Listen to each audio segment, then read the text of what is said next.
All right, and we are off for the Attack of the Clones 20th anniversary panel.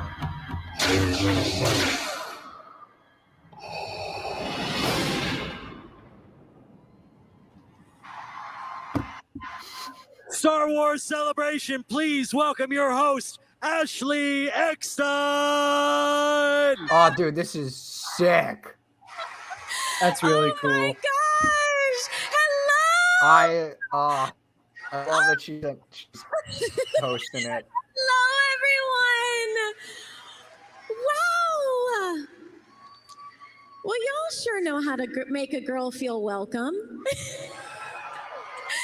Well, I am so excited and beyond honored to be your host for this incredible panel today to honor this groundbreaking film.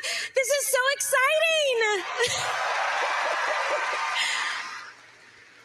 Now, I wish I could go back and tell my 20-year-old self who was sitting in the movie theater so excited to watch this film that I would be up on stage, all of these incredible panelists today. But before we get started, someone couldn't be here, and we have to thank the maker himself. So we have a short video from the maker, George Lucas. Oh my God. Greetings for the 20th anniversary of Attack of the Clones. Sorry I can't be there. This is an important movie for me because it was the first film ever shot digitally. It was a big fight to get here, but at the same time, once we got the film made, now everybody's doing it digitally. And I hope you all have fun. Oh, great. Good old little George. Okay, well, we have so much to cover today, so we're going to dive right in. We have an incredible panel of guests, so please give a huge round of applause to Anthony Daniels.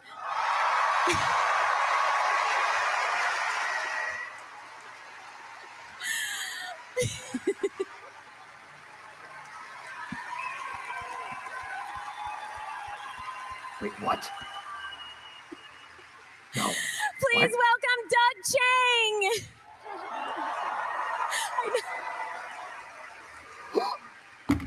It's incredible. Tamora Morrison. Tam! Okay, real quick. Survivors 5 years after Fallen Order. 5 years after Fallen Order. Hold on to it. We're going to talk about it after the Daniel Attack of the Clones. Logan. Oh, hey, it's Lexi's boyfriend. Isn't it amazing?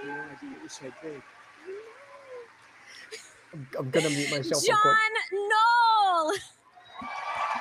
Yeah, don't worry, Connor. Whenever we're going to get back into after this panel, we're going to jump right into everything that's breaking for that. Yeah, I just gotta talk with a friend real quick, so I'll just. Okay. Yeah. I'll bump you. Isn't this audience incredible? Yes. Here, let's have a seat. They're all here to honor you and your incredible accomplishment 20 years ago. We have so much to cover today. And Anthony, I'm going to start with you. Because this film brought you and George Lucas and the cast and crew back to Tunisia. Oh, Tell Connor, us you're about still going in the other back one. there. You're still in the other Absolutely one. right. It had been how many jeep. years? I can't remember.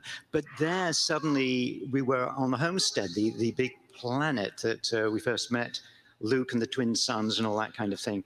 And it was truly moving because the hole in the ground where Luke had stood and kind of called down to Aunt Beru and, went on to have the blue milk and all that kind of thing, that was still there. So we were actually in the real location. And I tell you, my soul really did turn over a bit because George and I were the only people there, and we kind of looked at each other and interesting, And we were both a little older than we had been originally. Well, that's exciting. And for you, because of the difference in filming this movie, there was an evolution over the course of production of how C-3PO performed for the camera. So in addition to wearing the traditional suit, what other techniques were used or attempted? Well, in episode 1, 3PO was a puppet, as you'll remember, made by Anakin. And I didn't operate it. I just did the voice. So in episode 2, this one, I said I would like to try and be the puppet. And they gave me this whole rig. And if you come to my show at 5:30 tomorrow in the other theater, you will hear all about it. Sorry about that. But there I was dressed up in this brilliant puppet, and we filmed everything. And then George kind of changed his mind, and we had to go back, and I did everything again in the brown puppet, which was the gold puppet painted brown. Stay with me, it's very complicated. But it's an easy fix in films. You just repaint something. But I was just glad 3PO was there. And an interesting thing, though not really very good, was that the hole in the ground underneath the dome, I couldn't stand up in there because it was full of water back in the original days. The water tank. 5 years, we had the opportunity to see you in the flesh. I said to George, yeah, in a manner of speaking, I said to George, you know, it'd be great in all these movies. That wasn't me. I don't know why it jumped could I like show that. my face? You in Home. I couldn't stand up in there because it was full of water back in the original days. The water tank. 5 years, Yeah, we had it the just jumps opportunity like that. to That's see on you me. in the flesh. I said to George, yeah, in a manner of speaking, I said to George, are you back, Connor? it'd be great in all these movies if could I show my face as a character, you know? He poured him. Sure. I And love so how everyone's George I went Lucas to wardrobe impression and is said, we don't have legitimately any the same. costumes left, but look, here's this one. You could, as a soldier, and they went to a lot of effort. It was a little tied around the neck. But I said to Ahmed Best, I'm going to be in this thing as well, you know, as my face. So he went and he got the last costume. The only thing was the sleeves on mine were kind of very short. And I think it was Matthew, the costume assistant, said, oh, that's no problem. And he added a lot of gold braid. So I started off as a regular soldier and ended up as an officer purely because of costuming. Well, I just geeked out when I saw your cameo, so it was very exciting to see you out of the suit. Now, Doug, you've spoken about when you first started on The Phantom Menace and how George Lucas challenged you to think differently from the original trilogy. So about what new Star Wars designs could be. So how did the process of starting work on Attack of the Clones actually differ from The Phantom Menace? No, thank you. It's wonderful to be here. And you know what? When we started working on the prequels, thank you. The designs, I mean, the direction actually took me for a complete loop because George wanted to try something new, basically establish the aesthetic guideline for the whole Star Wars universe. And by doing that, we went backwards in time and, you know, to make it more elegant. And so the approach was really, our first year and a half was just pure design, pure world building. So we had designed a lot of episode 1, 2, and 3 at that time. This was prior to getting the script. So when episode 2 came around, we actually had a good foundation for what it was. And that's when George started to think about all the actual environments. And that's where we started to fit in all the various aesthetics, all the spaceships, all the characters, all the worlds, and really start to fit it in. So if you look at the timeline, there is a logical through line aesthetically for all the films. And it was really terrific because I literally started designing episode 2 for all the scenes for his script a week after the premiere of episode 1. Oh, wow. That's crazy. That is very cool. Now, when Lucasfilm made Attack of the Clones, Lucas was a passionate advocate for digital cinema, as we heard, and everything that came with it. But as a concept artist, you traditionally worked with paper and tangible materials. So tell us about that, because how much of a digital component came into your work? Yeah, actually, there was quite a bit. But, you know, when I started working with George, I wanted to go He is old at the school. panel, So I William. He deliberately is put there. all the digital tools aside. I mean, it was interesting because, you know, John knows here and, you know, along with his brother Thomas, they invented Photoshop. So we actually got a test of that early in the 1990s. And, yes. And we were actually, you know, converting the art department to be going digital. When I signed on to design the prequel films in 1995, I deliberately put all those tools away because I wanted to get to the heart of what Ralph McQuarrie and Joe Johnston did. So yeah, literally, I just went back to pencil and paper for the first year and a half. And then when we started doing episode 2, that's when we started to introduce more of the digital tools again. Well, we have to talk about the clone design because Tamora Morrison and Daniel Logan are here with us.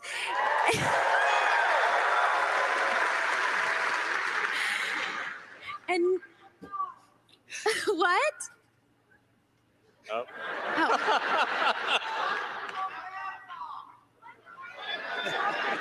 What are they saying? I have no Okay. clue. Oh, like a bantha. This is Like a bantha. Oh, that's Do great. I love you got to that. do it, Tim. Like a bantha. They want the dance. Yes.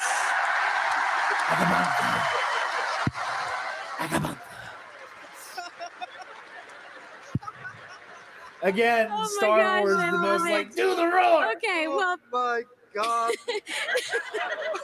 Tamora and Daniel have both had the chance to play Boba Fett now on screen. And yes, right? Very exciting. So the Clone Trooper was essentially a new design for Attack of the Clones.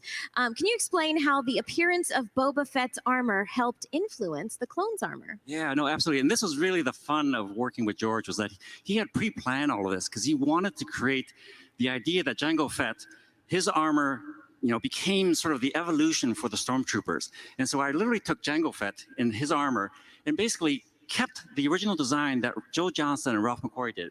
And then we started to blend it towards the classic stormtrooper helmet that we saw in the original trilogy.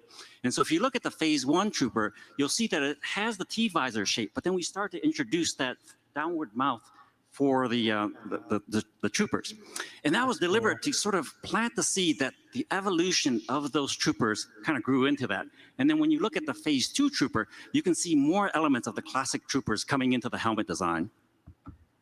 That's awesome. I love this. And there are so many amazing clone troopers we've seen here this weekend. If you are dressed as a clone trooper, please stand up. We want to see your armor. Yeah, it's right there. Oh, yeah. Yeah, we got one right Hard to stand here. up. Lots of clone troopers. Yes. Anybody got Captain the homeless Rex? trooper from Kenobi? Oh, nice. I love it. Okay, Tamora Morrison. Yes. Yes, I got a funny story. Yeah, I want to hear it. This guy wouldn't stop talking through the whole Attack of the Clones movie.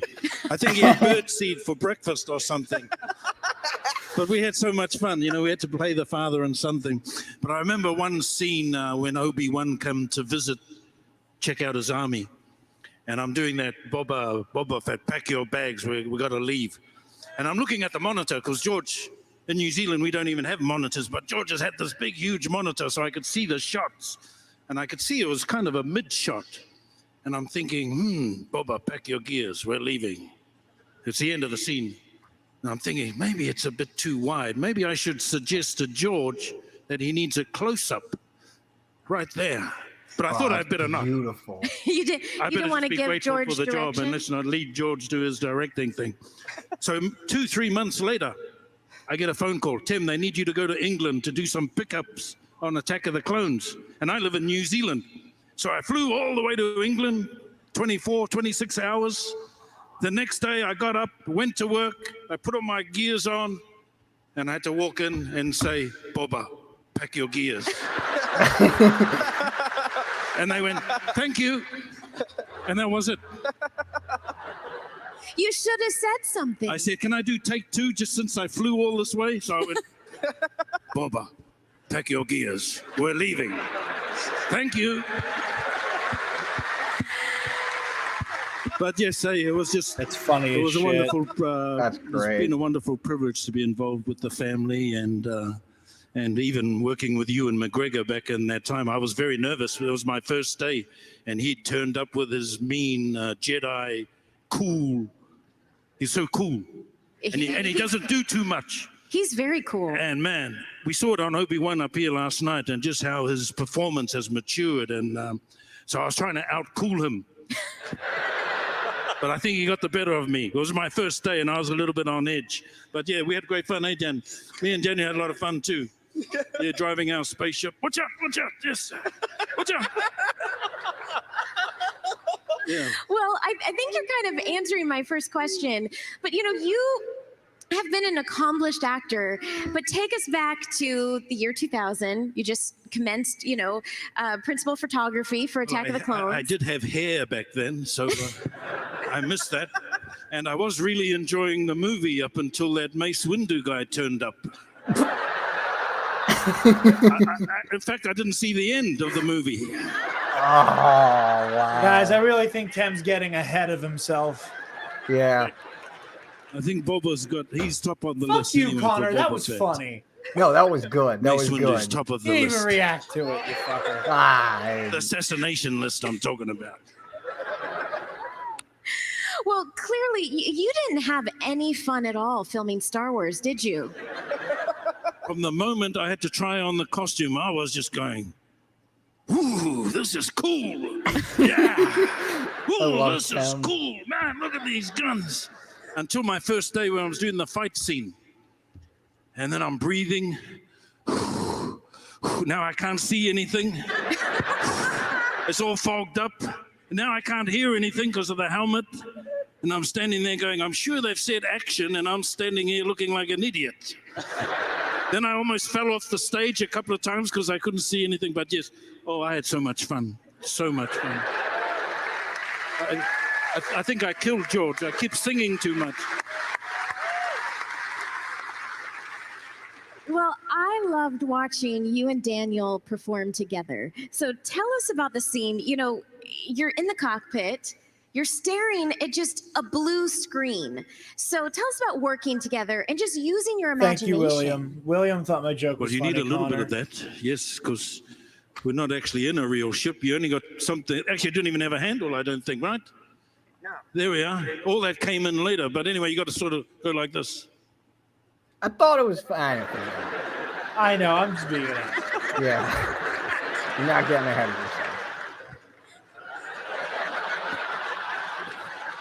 Should I try that again, George? This is great. Do something, boy. Do something. I am very I'm not super shocked that Hayden and Yes. Ewan aren't here. Yes. But Then I thought about Clint Eastwood. I always Right. thought, Come what out would at Clint the end. Eastwood do? Nobody nuts. And he'd do Natalie nothing. Portman. I don't know. Again, Portman's not happening. yeah, it's probably not I know happening. Oh my how gosh, so confident who I had was the more last time I fun, said you that, or Daniel? but Yeah. Portman isn't happening. Yeah, I don't know. Yeah, I'm not even gonna say anything because He's like my dad. Daniel, now you talk. Hurry up, boy. Yes, Dad. We both had an amazing amount of fun. I mean, we had different funs. When I was around him, I had to behave kind of, and when I got to play off with you, and then it was a different kind of fun. But yeah, it was an amazing time. Lucasfilm are just wonderful, and as you see the type of people you can work with, you can see the type of environment that the workplace would be like, as you know. I still miss my hair. So do I. Oh gosh. Okay. Well, I have some extra hair if you want to borrow any. I love the chaos. this is great. I want to honor Jeremy Bullock for a moment because he's since.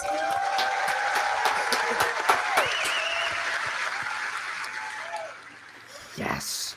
What a wonderful Yes. gentleman he was. A pure gentleman. Loved his English, cricket and all the culture. And he was such a pleasure to be with and fun. Him and Maureen were very close friends of ours. The Fets used to hang out quite a bit. So, yeah, we miss him dearly. So, love God bless that. his The soul. Fets Moi used to mai hang out e a bunch. tarangatira. Sleep the long sleep.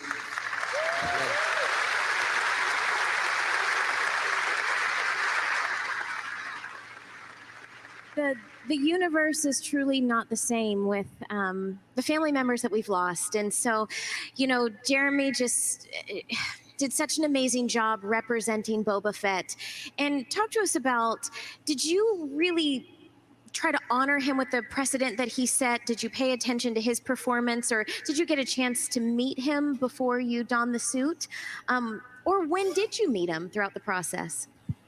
I think I met Jeremy many years later on on the convention circuit, but we had a lot of fun on the conventions too, because he was quite a sporty guy. So, you say, "Who's your daddy? Who's your daddy?" and of course, look, he set up more so with the Boba Fett series that I've just done. He was responsible for all that mysteriousness and all that stuff that we didn't actually see him do too much of. But he set it all up. So we have to pay respect. And he set up the kudos that we're receiving today. So God bless you, Jeremy. Yeah, he's with us today anyway, with us in spirit. Absolutely. That's beautiful. That's really sweet. Oh, I love it. Now, Daniel so Logan. How do I go after that one? Well, Daniel Logan's boring. Let me see what the better clone is. I have a funny story for you. Yeah. So I had the pleasure to meet Daniel and actually several of the team up here at Disney Star Wars Weekends. Did anyone go to Star Wars Weekends? I wish. And I just remember Daniel, one of my first times I met him, we got to do this motorcade down Hollywood Boulevard at Disney.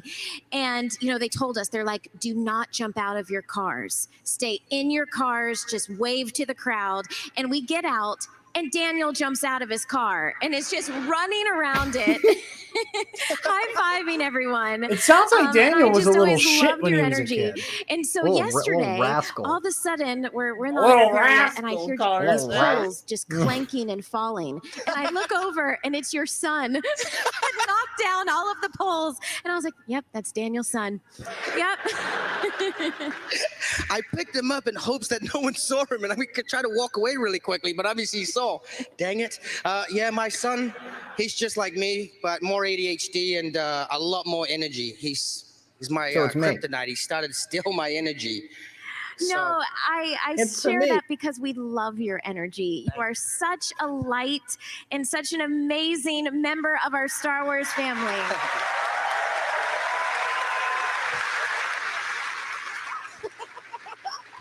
You're like, hang out with him enough, you won't see the light. Okay, now I want to ask you, take us all the way back, because being a New Zealander, you were very excited to work with Tamora Morrison. Do you recall your earliest impressions of meeting him? And I guess be nice, because he's sitting right next to you. No, you know what, actually, the thing is that most people don't realize, but when you come from a place like New Zealand, in the time when I was growing up, there wasn't any other New Zealanders, especially people from the Maori descent, that had ever achieved something that Tamora Morrison had achieved at the time when I was at my most influential. So I only just realized that since, over the last couple of years, that he actually gave me someone to identify that I could possibly become, or someone that I would aspire to be. So when I met him, I had no clue who Ewan McGregor was, or George Lucas, or anybody else. The only person I wanted to meet was Tamora Morrison, because he's the only person I knew.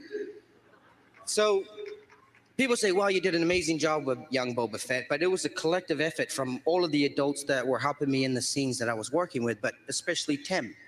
Like, we made a joke about the asteroid scene. I'd sit in my little seat back there in the cockpit. He's like, all right, son, you ready? We're going to go flying.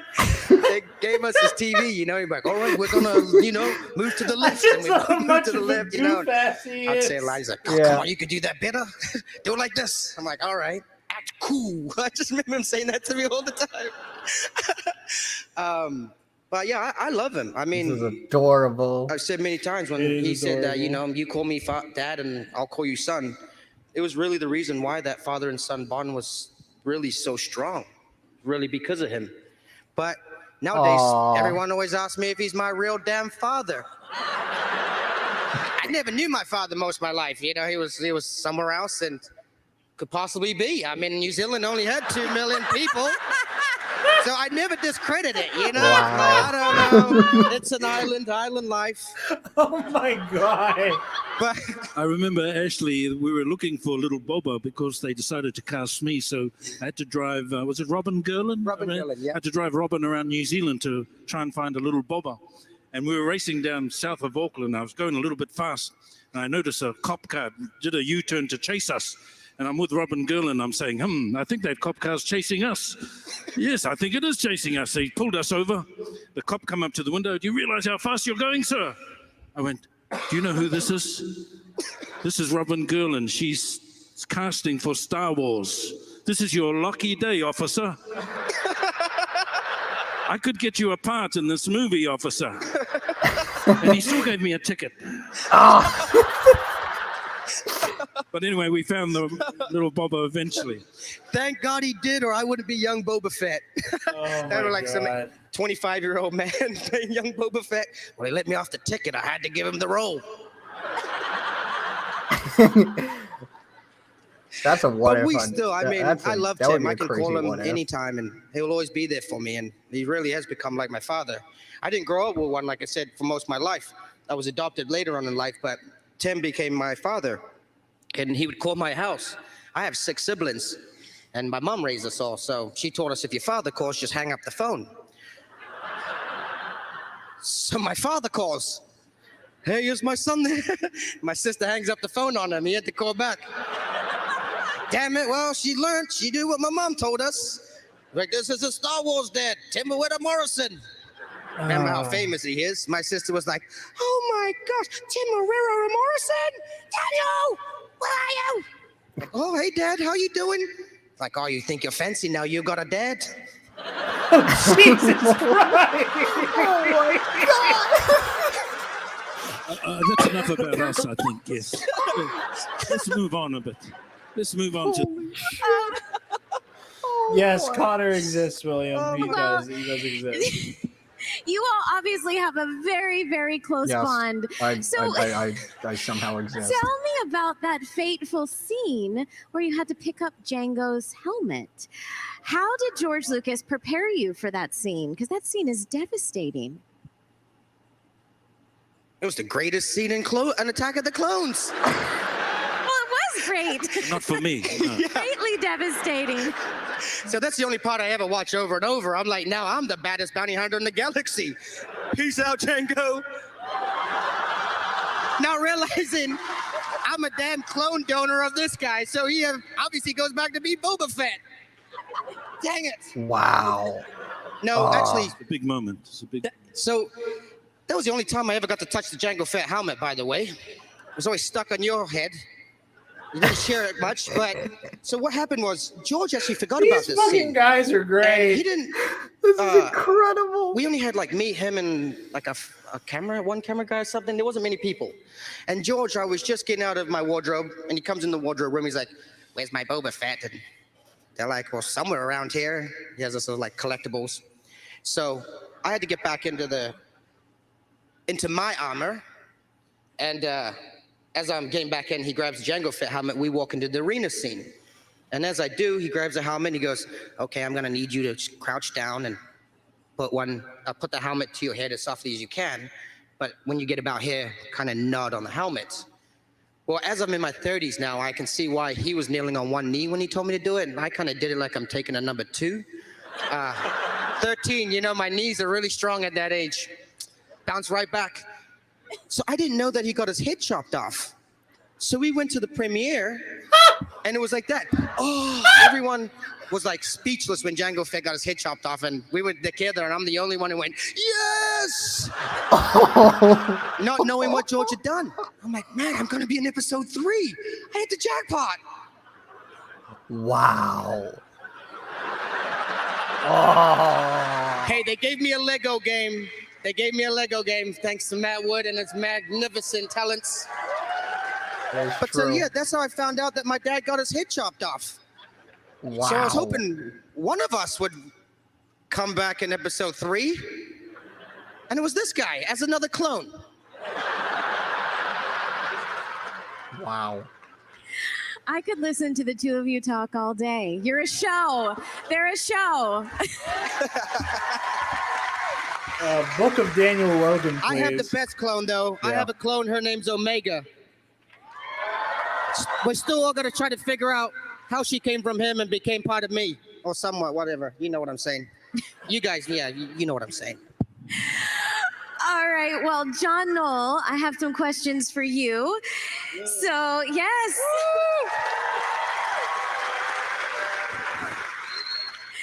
No, at the time of Attack of the Clones, it was a huge blockbuster feature, but it wasn't, with the digital camera system, there was some questions in Hollywood. So kind of being there on the front lines, being there every day, what was your take on digital cinema? Well, we'd been working with digital images for quite a while at that point. It's just that they'd originated on film and we scanned them, but as soon as they were scanned, the process was identical. And in the still photography world, digital cameras were already a thing, and they were starting to be better and better and pretty competitive with film cameras and better in some ways. So I was pretty enthusiastic about the whole idea of switching to digital cinema for shooting. It was, in theory, it's lower resolution than film, but one of the things that we discovered was that you could see things more clearly with the digital cameras, even given that technically it was lower resolution. Like the first day we were shooting a close-up of Palpatine in the Senate, and he was sort of head and shoulders type shot on the monitor, and we had to pull the makeup people over, and we were all looking at the image on the screen thinking, this is like doing an ultra close-up. So everybody had to fine-tune their craft based on how the imagery was being seen. Art department had to put a little more attention to small details into the set pieces, because you could see faux finishes on sets. We had to put more detail into the models because you could see all that with the digital cameras in a way that you couldn't on film. That's interesting. Well, like the Phantom Menace before it, this movie was one of the most ambitious visual effects productions truly ever undertaken. Now, it's interesting to remember that Attack of the Clones featured both cutting-edge technology, but also practical miniatures. So what were the benefits of combining these new and traditional approaches?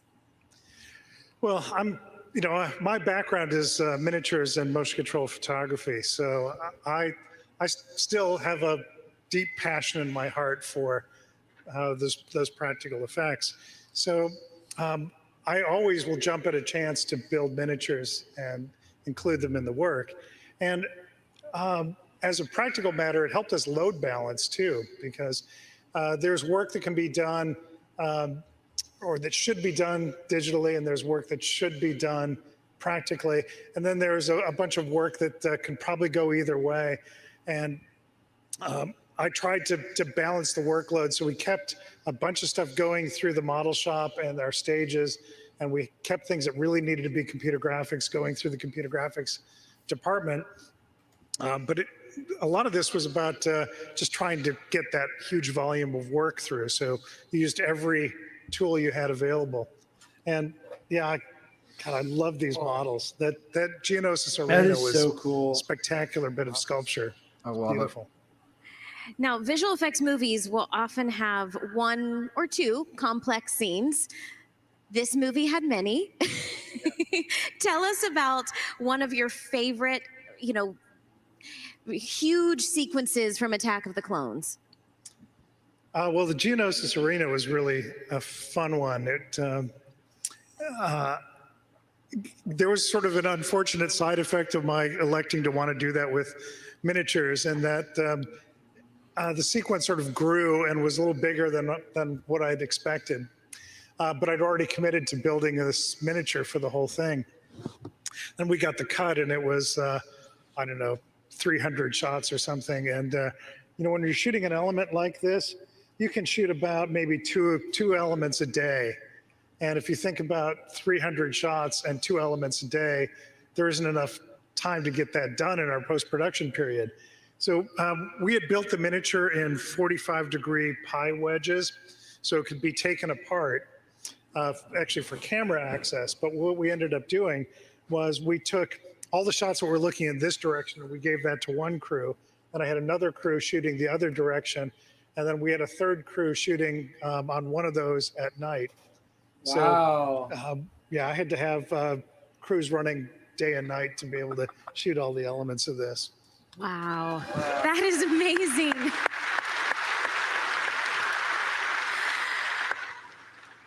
Well, Matthew, good. no, please. Oh, I thought you were giving us more information. Well, Matthew Wood, now you are credited as a supervising sound or editor. Yeah. Also, General Grievous. I actually met him. What? That's the next movie. Yeah. Now, you also had the opportunity to work outside of that role on this film. Can you discuss your involvement in the shooting of video elements for use in the movie's pre-visualization sequences? Oh, yeah. So episode 2 was a huge film for us at Skywalker Ranch. I mean, we were really happy with how Phantom Menace did. And then, there was a whole lot of firsts happening. George Lucas always liked to pioneer technology. So a lot of the crazy ideas we'd have for shooting video or any audio ideas, he really just backed financially. So we had a lot of opportunity to use the latest tools. But Ben Burtt, who's my mentor and the creator of all the original sounds, the Star Wars projects, this was my first, I was in my 20s, and it was my first time to work with him directly as a co-supervisor. There he is right there, the legend. He's a director. He was trained as a filmmaker at USC, just like George Lucas, and we did a lot of animatic sequences at the ranch where we would try to conceive and really be able to hone in on the shots that were needed once principal photography started. So he had me go down to the archives with him one day with his daughter, and we did the entire speeder chase and the Coruscant Underworld, and I played Anakin. And my friend Steve, yeah, look at that. That is awesome. Look at my hair's different too. That's so weird how that happens in 20 years. But yeah, we were in the original. I didn't know there was a photo of that. There's original really speeder from New Hope that I got to sit in. So it was a complete dream as a kid to be able to sit in there. And then we did the whole scene. And it's funny because when I think it was either Ewan or Hayden. I can't remember which one when I was doing my ADR recording with them later on in the process, which is like a year after shooting. They kept looking at me going like, gosh, I feel like have you been doing movies, or I feel like I've seen you in something. I feel like there was something. And it's because when they shot the principal photography for the speeder chase, they had a monitor on the end of the speeder that was showing the exact shots that we had done in animatics. And George was like, just do that. Just do that. So every time, it was like this little like home video that we shot became the template for how they made the speeder chase, which I thought was hilarious. And I was also mortified because I never thought that would be seen by the actual actors in the movie. But this is the kind of stuff that, the spirit of George Lucas and not really pigeonholing anybody into one particular job was a dream for me. It was like going to film school, working on these films. And I had so much exposure to every level of the production process. And I'll treasure the prequel time like immensely. I met so many amazing artists and people along the way. And then in the sound world, we had George Lucas trusted Ben Burtt so much that we had carte blanche to kind of create this whole universe audio-wise in the films however we wanted, and he really trusted our input on that. And so we had crazy things like, in the speeder chase, we had the sonic charges, which everyone really loves, the prang, the big sound there. And that was just born out of we were just trying to find a sound for the initial explosion. There was it kind of had a little poof that happened first that sucked back into the artillery, and then it blew up again. And we kept going over different things we could put for that little poof over and over. And Ben Burtt's library, of course, as you would imagine, is hundreds of thousands of sounds. We're just kind of picking through stuff. And at one point, the idea came through, why don't we just do nothing? Let's have nothing be in that little thing. So the absence of sound really brought that moment together and made it very unique sounding, to the point of even when we released the film, people thought, the QC department that goes through and everyone, meticulously checks these movies before they go out to the public, thought there was an actual error in the film. They're like, there's a dropout. There's a dropout in the show. The audio goes away. The audio goes away for a second. I'm like, it's okay. We meant to do that. And it became something of a signature that we did in Star Wars and the subsequent films of just that absence of sound and and building that thing. And that's something that, like, the experimental nature of George, I was always grateful for, because he let us do it. He's like, yeah, sounds great, and there was no fighting it, or no, like, why did you do this, and a whole 15 people to weigh in all on it. It was just George, and I'm really grateful at that time. Iconic. When I love everyone picture doing like George this, Lucas I'm looking at it silent in a theater, just concentrating on visuals, and but you can't help while you're working on it to think about, well, I can't wait to hear what this is going to sound like. And for me, I'm always really grateful to Matt and his team, because it makes the visuals look better. Yeah. They really sell it in a way that you feel like you're seeing more detail in the imagery than probably there really is. It really works complementary too, because we'll do the same thing in the sound playback. When it's the final time we're going to show the audio to George, we always make sure we have the latest and greatest picture, and it's all been color timed and perfect, because we want to make sure it looks as good as it can, because that'll affect the way it sounds. And that's definitely, George Lucas does like to talk about sound as 50% of your experience in the theater, and he really gave us the time and budget and care to do that, which I'm forever grateful for. And Kathy Kennedy's even extended that into the new film, so I'm very happy that legacy. George always considered himself a sound guy, so that was always have an advocate in our corner that was the director, and to come from the legacy of Ben Burtt and what he created was an absolute dream.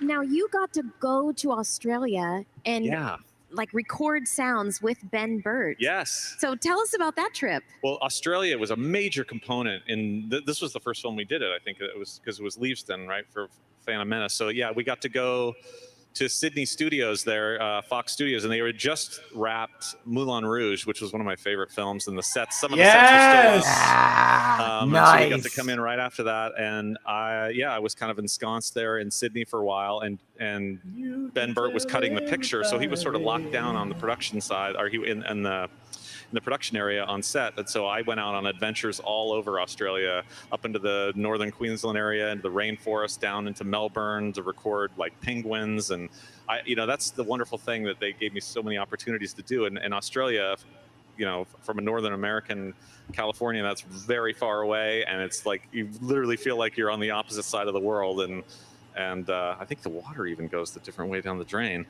But it was so inspiring, that location, and just the amount of sound effects that went into creating the Geonosians and all the creatures in that arena battle, and the underworld of Coruscant was the first time we saw that. So all of that goes in, and you never really plan like this particular sound is going to be that thing, but just acquiring all these sounds. One of the examples I use is I love hearing these guys talk about this stuff. In a sanctuary fighting over a banana with another fruit bat, and that became the core components of what the Geonosians sound like. Focusing on it, but like, funny. And so cool. penguin mating, mixed with penguin mating calls from so it'll be good to Melbourne. rewatch this. Yeah. Connor's a little preoccupied. I'm in the world, and Ben Burtt would take that back. And when we got to Skywalker Ranch to start the post-production, we had this giant palette of things to work with from Australia, which really was inspiring. That's amazing. Now, speaking of sounds, we get to hear your voice a lot as some iconic characters in Star Wars. But tell us about the characters that you did in Attack of the Clones. So George, I was an actor. I was at this American Conservatory Theater in San Francisco. I was taking as many classes as I could and being in plays. And George always would let me do various characters. And that's the kind of thing, having an open door policy to acting. So a lot of the creatures, I think I played some of the guys. It was the first time I did a battle droid, because the battle droids now were no longer connected to the droid control ship, so their voices had changed to be a little less powerful, because they were all really bad CPU processors that are in there that are on mass produced, so that's why they all sounded kind of like, look out, Roger, that kind of. And I love our scene together with the scream for the when the droid head gets replaced and all that. So he just let us do those kind of things: droids, creatures, Saboka, a bunch of people that almost run into Obi-Wan during the speeder chase, and some various Gungans, and it was a lot of that kind of fun stuff, and it certainly opened up doors for me later on in the next subsequent films. But that was sort of the inception of George letting me act in a lot of the. That's what we should name it. Nah, I'm married to Well, goons at okay, I'm this going to point. throw out a couple questions to all of you, starting with Doug and Tamora. So there were some really epic fight scenes in this movie, and I know you have some favorite moments with Ewan McGregor and Hayden Christensen that they worked on as well with you. So, man, if only they were here to talk about it with us. Caught it!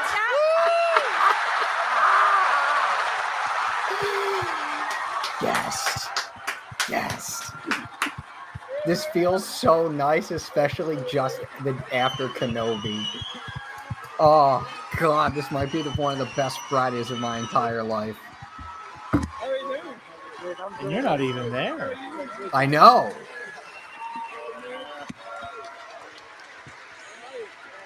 Let's hear it for Ewan McGregor and Hayden Christensen!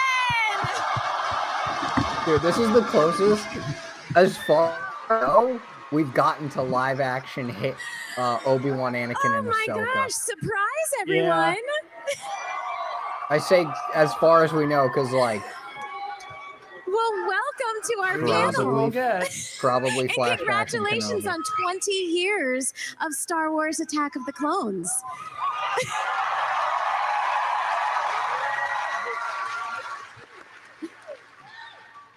Okay, well, now that you're here, as I was asking, let's talk about that epic fight scene on Kamino. You got really, really wet. It was really epic. Tell us what it was like filming that amazing fight scene. Ewan's out here saying how all of us are distant wet. memory now. I remember, like, yes. I don't know if it was 2 days or weeks. I don't remember. I remember. Oh yeah, here it is. Oh, that's incredible. I don't really remember very much about it. Doug, Tamora, what do you remember?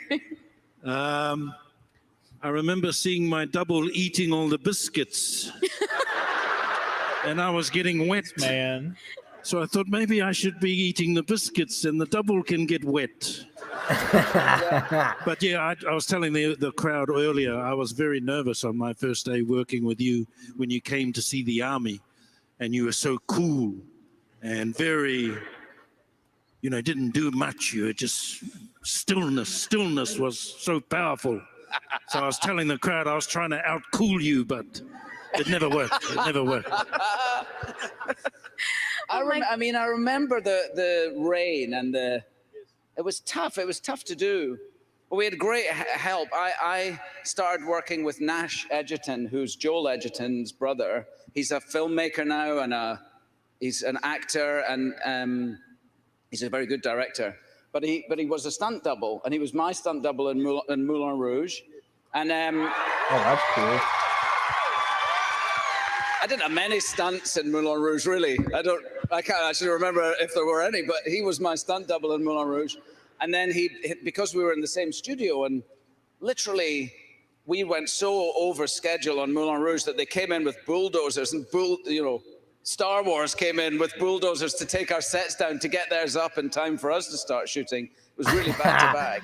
That's incredible. And Nash came on to be my stunt double, and he did amazing work. And there is a story that he's told me during this fight in the rain, where he had to do a flip over the top of you. So it's like an aerial move over the top.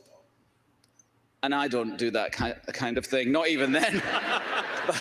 but he did, and his mum was there visiting, and she was sitting over in the corner of the set. And when they did the flip, something went wrong, and he hurt himself, and he broke his front teeth. And he looked over at his mum, and he went, I'm fine. And he made a little signal to the stunt guy who took his mum away because he didn't want his mum to see that he'd really hurt himself, But he's really in good shape now, Nash. He looks great. He's got lovely teeth, So I remember that about it. I mainly remember our scene in the doorway. That's the story I remember. Have you told that story? Yeah. No, but have you told that story here? To tell it. I've told it, yeah, before. Did you tell it in this room? Not yet, no. Okay.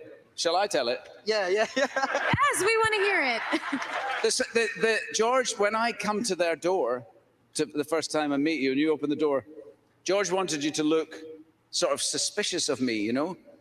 And you were only wee. How old were you when we did that? Yeah, 13. 13. So, you know, You we did were a few only takes wee. and George was like, wasn't quite, get it more suspicious. And I just leant down to him and I went, when I open the door, act like I've done a terrible fart. And he went, oh, and I said, just try it. So in the next take, you know, he opened the door and he looked at me and he went,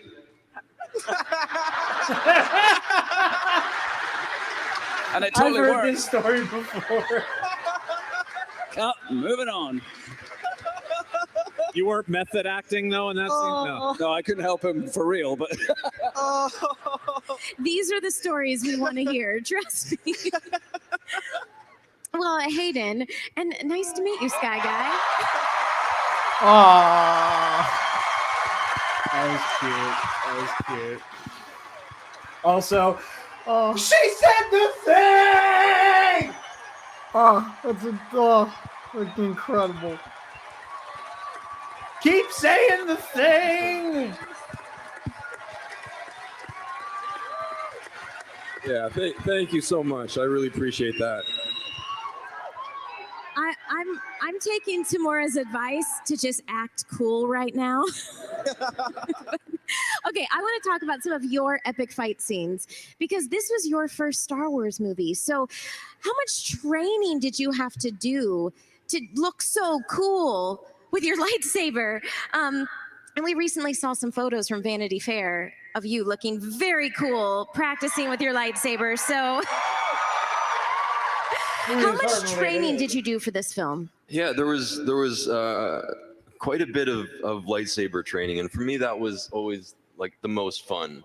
You know, we flew out to Australia where we filmed probably 2 months before we started filming, and we went to Jedi training camp, and it was like the most fun you can imagine.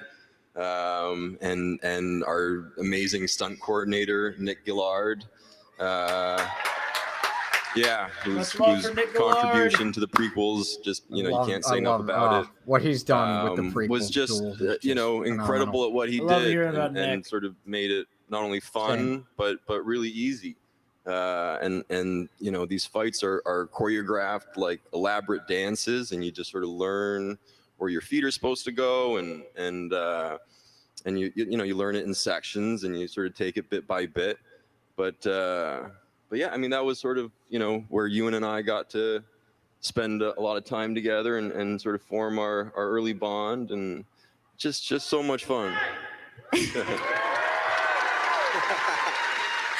Well, so that's my next question because y'all have the most epic bromance.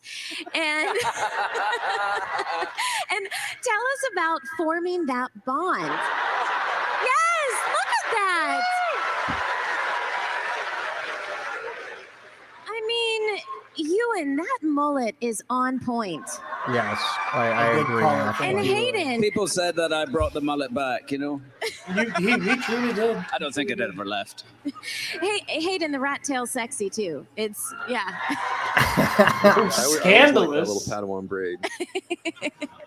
So how did you all form your brotherly bond, but also the master and apprentice bond? Yeah, coming up on an hour here. I think, sort of both aspects of that relationship just came very naturally. For me, the sort of the master apprentice aspect, It looks like about 5 minutes. I really looked think. up to Ewan, and that not by much. Once this ends, I'm gonna jump to where we are in real time. And Ewan was go to the bathroom, and then we so can gracious with me and kind of took Jedi me under Survivor. his wing, and that was just kind of how our relationship started. And then, of course, the friendship sort of evolved, and that also came very naturally. Yeah, I mean, we just got on really straight away, And we spent a lot of time, like we talked about, in the fight. I would say fight club, in the fight gym, and that's a really first rule about Jedi Fight Club. No one talks about Jedi Fight Club. Get to know somebody. To fight with each other, you have to really trust each other because you can't get it wrong. You have to trust each other not to make the wrong move because you can hurt each other. In those days we were fighting with metal. The lightsabers were made of metal. I don't know, some kind of alloy. I can't remember what it was. So aluminum tubing, like a C-stand arm. But by the time we finished each take, the lightsabers were bent, you know, because you really have sort of full contact with each other. So if you get that wrong, you can hurt each other. So you have to have the level of trust, and that's sort of where we started working together, was in that fight gym with Nick, you know, with Nick Gillard. And but also we just were away. We were in Australia and we were away from home, and so we spent a lot of time together offset as well, and just got, you know, we were close. Yeah. Well,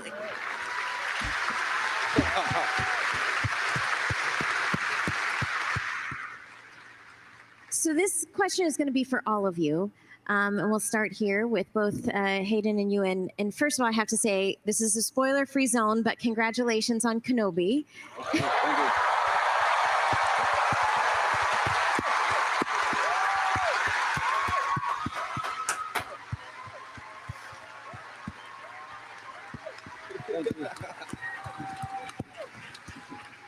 But, you know, we're honoring Attack of the Clones, and we're really honoring the maker, George Lucas himself. And you all have had the chance to work with George Lucas and now continue on the Star Wars legacy. Tell us about working with George Lucas on this film, and how have you carried on what he taught you? The man's a strange little fucking or his goblin, influence and I into love your it. work today. We all love him. Yeah, I mean, for me, you know, getting to work with George Lucas and follow his lead and just help him bring this character to life was easily the greatest honor of my professional career. And I guess I always felt like he just gave me this amazing gift in this character, and I've always felt a bit indebted to him. And that has sort of turned into, you know, now coming back, I feel a real responsibility towards him and to sort of honor what he's created, because it just is so remarkable, you know, as you all can attest to. That's really sweet. I'm really glad Hayden is getting his time in the sun. He earned it. I don't care what anybody says about his performance. There's no excuse for the behavior. I don't even know if George can describe what he created. You know, it's his world. He made us this world that when I was 7 years old changed our lives. You know, Thank you. It's true, changed our lives, and we still want more stories told inside this world because we love it and we understand it and we love it. Attaboy. And I also like working with George. I had some moments with George. When you got to make George laugh, he can really go, you know? And like he, you know, it's very like business-like most of the time, but sometimes you can crack him with a laugh and he just goes like, and those are my favorite moments to remember about George, when he just couldn't stop laughing, you know? Well, one of my favorite moments, you just reminded me, you were 7, I don't know how old, but there, still don't. But there we were in a scene, and suddenly you're saying, I can't believe I'm in a scene with C-3PO. And it's not your accent. And I'm thinking, I can't believe I'm in a scene with you. Absolutely true. But one of the things endeared me to George was normally on these films, I would arrive fully suited up for the first impact, as it were, on the crew and everybody around. And several times I heard George say, now Star Wars has arrived. Well, yeah.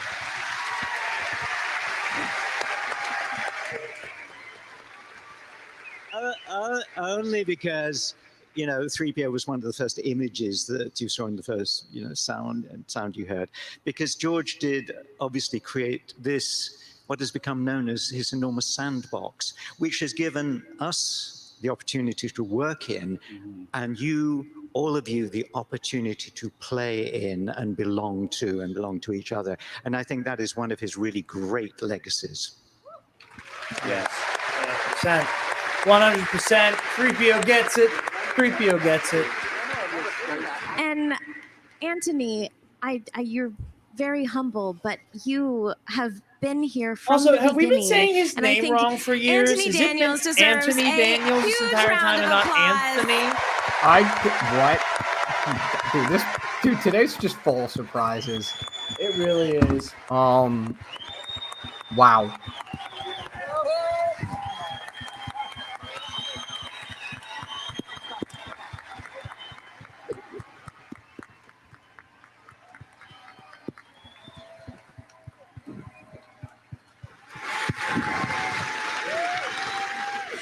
Well, we are actually officially out of time, but this was the most amazing panel. It's been my absolute honor to be your host and moderator today. But I think a lot of people in the audience would just love the most epic group photo. So would you mind standing up, coming together for a group photo? Everyone get your cameras ready.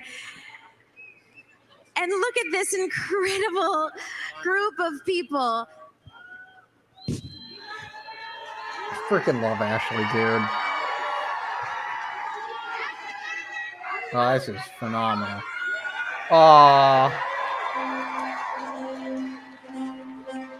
That's cool. That's really cool. Those of you watching this as a clip, please come along, watch the streams with us. We would be honored if you would join us, and may the force be with you. Stop! Move away from the cookie.